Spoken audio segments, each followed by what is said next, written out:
J'aimerais prendre le temps de démystifier qu'est-ce que c'est l'orgasme, qu'est-ce que c'est que véritablement jouir dans un contexte, dans une perspective de guérison féminine, de reconnexion à notre pouvoir inné de femme, ancré dans les principes de la nature, de l'intelligence qui régit notre corps. Qu'est-ce que c'est véritablement l'orgasme et qu'est-ce qu'on nous présente aussi dans l'orgasme qu'on doit absolument coûte que coûte atteindre pour vivre une émancipation sexuelle. Donc, il y a beaucoup de conditionnements par rapport à ça et j'ai à cœur de partager parce que, premièrement, moi, ça a été ma propre déconstruction.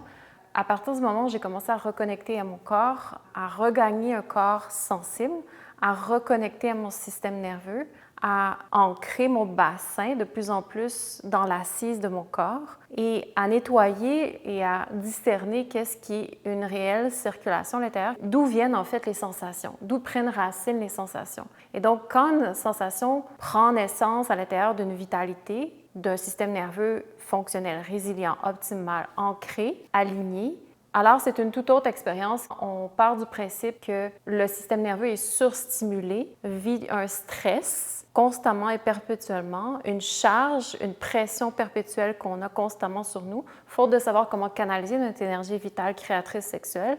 Et cette charge-là, cette pression-là, cherche constamment une polarité pour pouvoir décharger.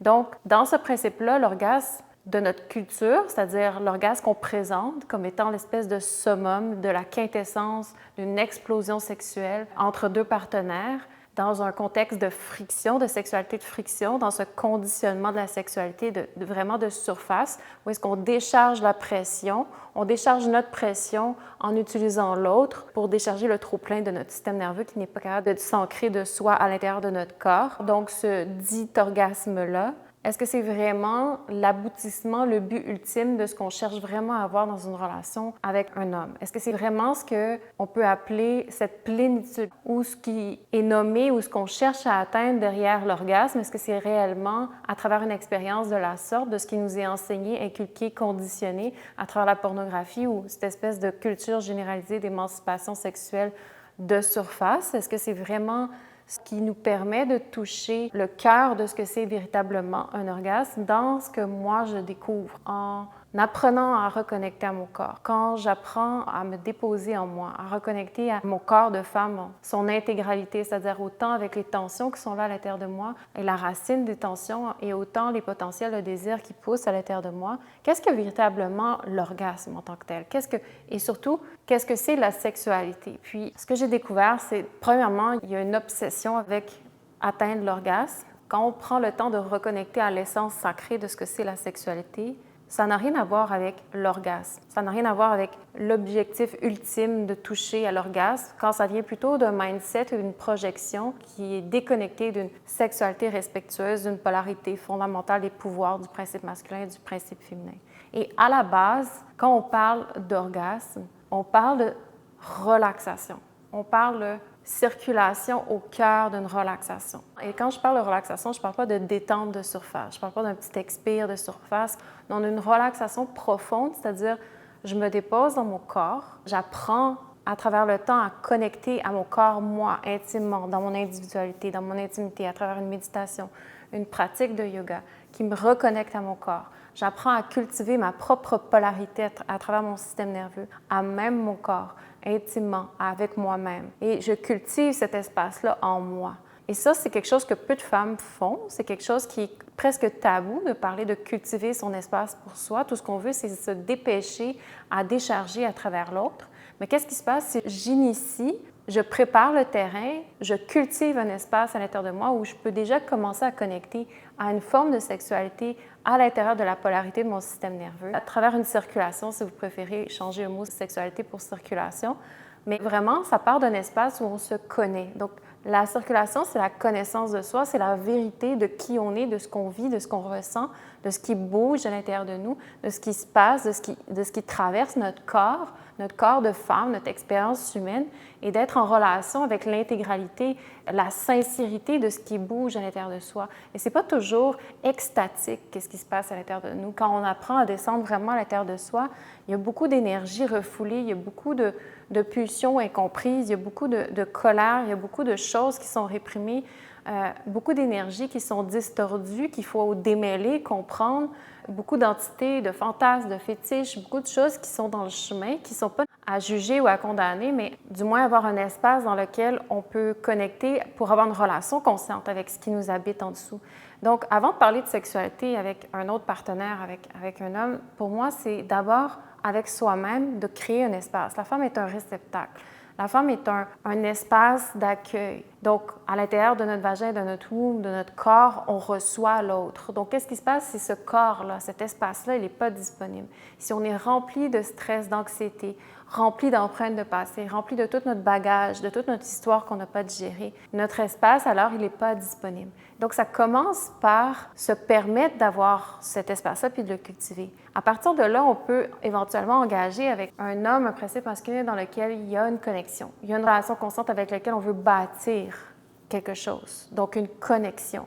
Et à partir de cette connexion-là, pour moi, l'orgasme, c'est littéralement quand le corps se dépose, quand le corps est capable de relaxer, de se déposer dans une relaxation consciente et que l'homme et la femme ensemble permettent d'expandre la relaxation, permettent d'expandre la possibilité de l'espace qui se trouve au cœur de la relaxation et à partir de là, initier une circulation qui n'est pas un high, qui n'est pas une drogue, un stimuli, comme si on avait besoin de jacker l'énergie pour la gaspiller, la projeter à l'extérieur, dans une sensation constamment de saturation, comme s'il faut pousser le corps, pousser le système nerveux jusqu'à son climax pour que le système nerveux, le corps, ait une décharge de l'avoir surstimulé. Mais ça, c'est pas la relaxation. Ça, c'est un besoin de friction pour décharger, comme je disais, le trop-plein du stress du système nerveux.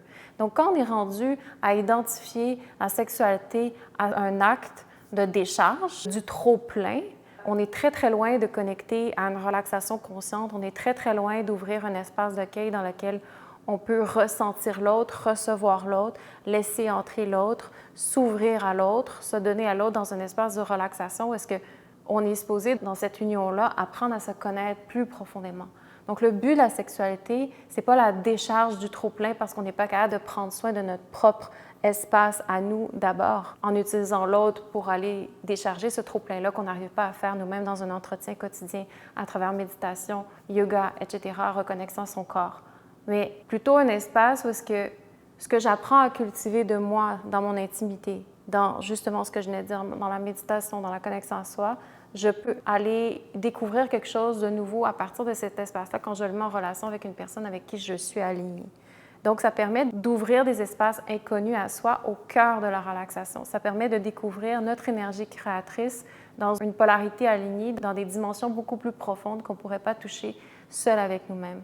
Ça permet d'amener nos énergies profondes, créatrices, à des niveaux plus conscients, à les faire passer par le cœur et à aligner les différents espaces dans notre corps, de notre womb, de notre cœur, de notre esprit, dans quelque chose qui s'abandonne et qui de plus en plus, on perd le contrôle sur l'identité qu'on a de notre corps physique ou de ce qu'on voit ou de ce qu'on connaît de nous-mêmes pour aller dans des espaces beaucoup plus inconnus d'abandon, de réceptivité, où est-ce que le langage profond du corps nous amène à nous guider vers une autre connaissance de soi beaucoup plus profonde.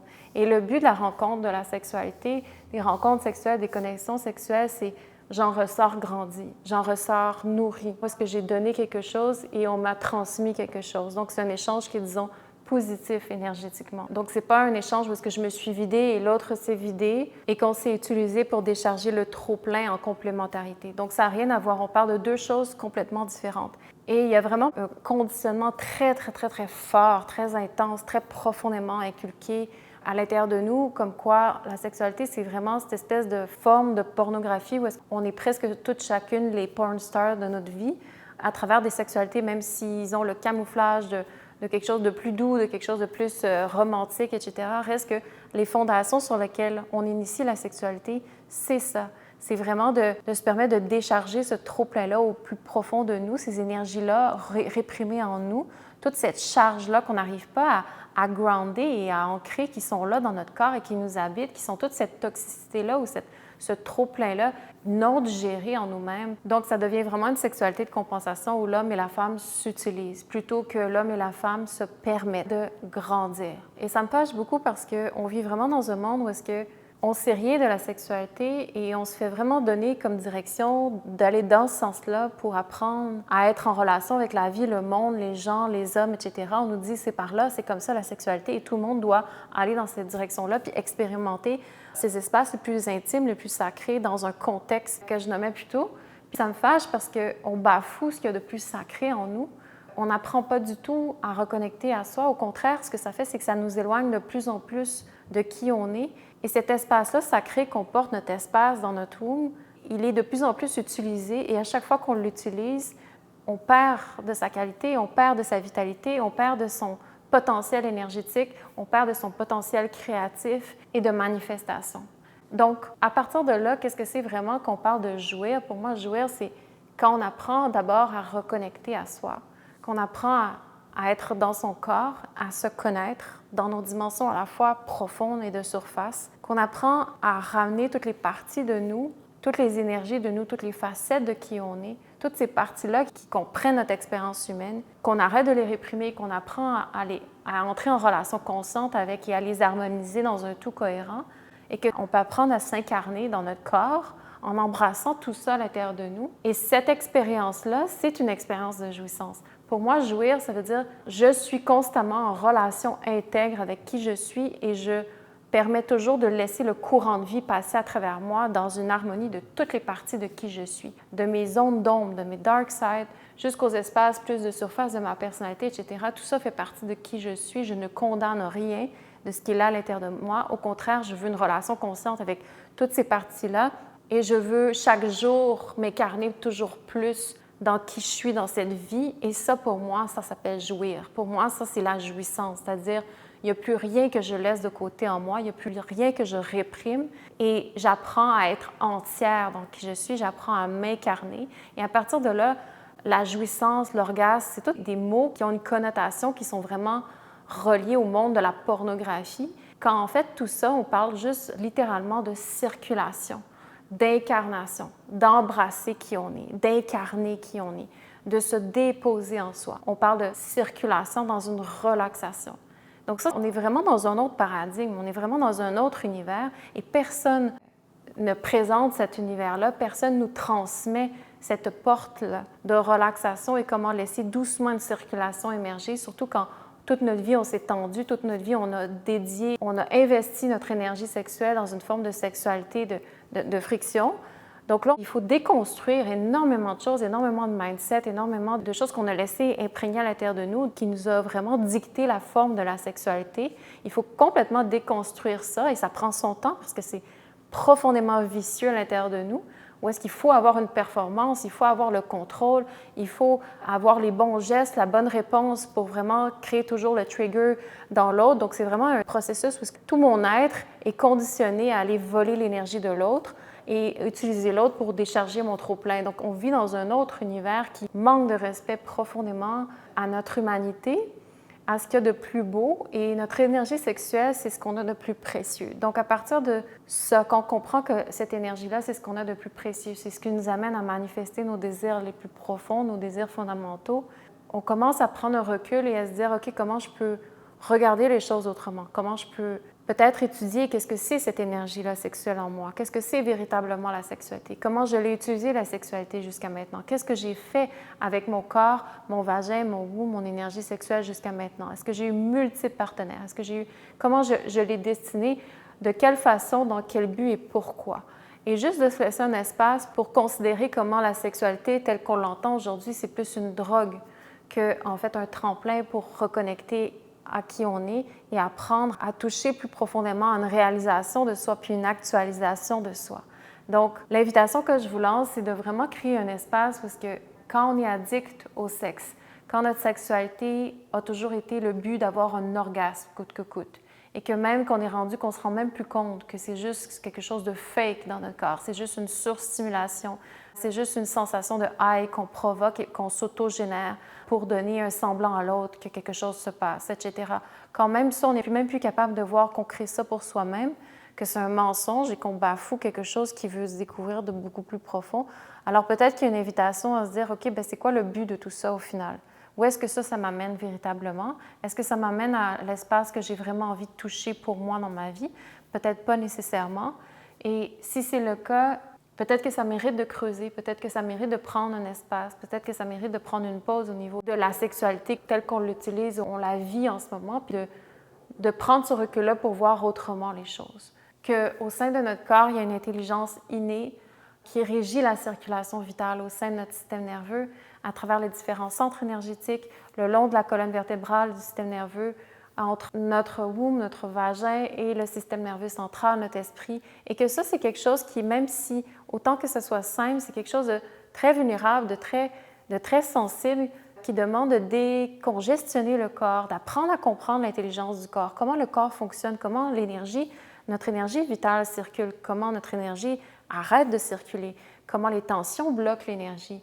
Qu'est-ce qui se passe si je bypasse les tensions pour créer une fausse circulation d'énergie? Qu'est-ce que ça coûte à mon corps? C'est quoi les conséquences de constamment hijacker mon corps, toujours dans des sensations de high, quand je n'ai pas des racines, des fondations, où est-ce que j'apprends à renouer avec progressivement une circulation réelle, vitale et viable et optimale dans mon corps? Donc, tout ça, c'est des questions qui sont tellement importantes et jamais on nous parle de ça, jamais on nous parle de comment prendre soin de son corps, comment avoir une hygiène de vie qui favorise une circulation et comment je peux optimaliser la circulation vitale, mon énergie sexuelle créatrice dans mon corps avant même d'aller voir un partenaire, avant même d'avoir une relation, comment je peux entretenir cette hygiène de vie-là fondamentale à même mon corps. Et ça, c'est des questions essentielles et qui parle de guérison du womb. Chaque femme qui cherche à reconnecter à son essence féminine, à sa nature, à son pouvoir inné, ne peut pas y arriver, ne peut pas y toucher si ça ne passe pas par un processus de guérison du womb, de l'utérus, de womb healing. Donc, c'est indispensable de reconnecter, de guérir de sa sexualité, c'est-à-dire de comprendre tout ce que je viens de dire par rapport au corps, aux fondations du corps, comment le corps fonctionne. Et on a très peu d'éducation, de connaissances sur ça. On est surtout déconnecté de notre corps. Donc, si c'est quelque chose qui t'intéresse, Origin Yoga, c'est une pratique qui se dédie à la reconnexion à notre corps, qui se dédie à la compréhension de comment notre énergie sexuelle créative fonctionne et comment relâcher systématiquement les tensions qui sont dans notre corps, qui freinent la circulation vitale, la circulation de tous les systèmes corporels en nous. Et comment, justement, dans le fond, la circulation qu'on apprend à relâcher la tension, elle est là naturellement. Et le mécanisme naturel d'auto-guérison dans notre corps, il est là de façon innée qu'on apprend à relaxer et entrer à l'intérieur. Donc, le corps, il sert la vie. Le corps est doté d'une intelligence. Le corps répond et suit les lois naturelles de l'intelligence de la vie. Donc, quand on apprend à relâcher ce qui est dans le chemin à cette circulation-là, alors la circulation, naturellement, reprend tranquillement cours à l'intérieur de notre système énergétique. Donc, il n'y a pas d'effort à faire pour avoir une circulation. Il faut juste comprendre qu'est-ce qui est dans le chemin et tranquillement comprendre le processus méticuleux de relâchement des tensions et que ça, c'est un univers en soi. Une tension, c'est pas juste, on n'enlève pas une tension en criant ciseaux. On vit dans un monde de compensation, de palliation, donc on veut toujours enlever ce qui est dans le chemin, mais il y a une autre façon de faire. C'est d'étudier qu'est-ce qui est à la source de la tension pour permettre son relâchement, pour éviter une relaxation plus profonde et tout ça pour apprendre à mieux se connaître.